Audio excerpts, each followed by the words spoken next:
Remember those leading you, who spoke of the word of Yahuwah to you.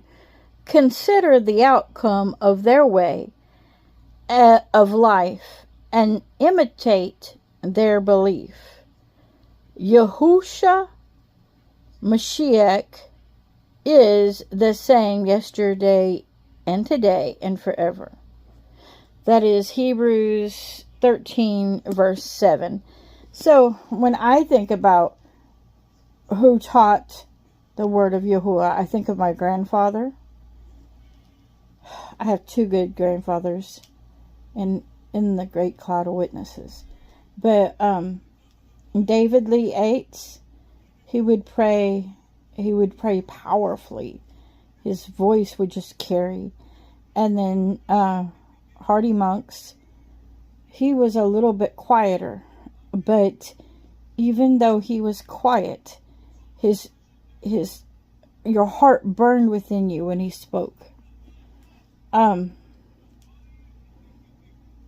can remember having a conversation with him about the things that were on TV.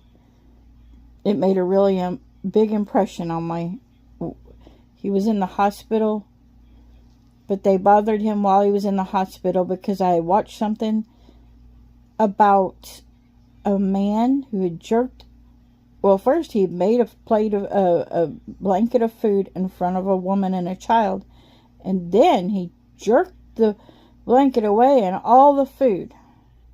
And this was dark, like Arabians, dark skins, both the woman and the baby and the man. That it was a tease.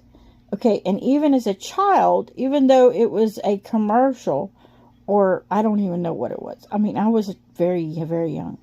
I remember that the man gave the food and the blanket to the woman and the baby, and then he took it away. And I remember my grandfather saying, "Do you think that is what God would want us to do?" And I remember saying, "No, he was mean to the woman."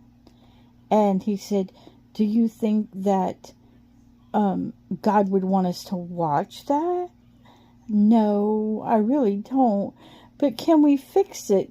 The man was mean to the woman." So, and then that carries with me. I'm 50 years old now, and I can still remember that conversation.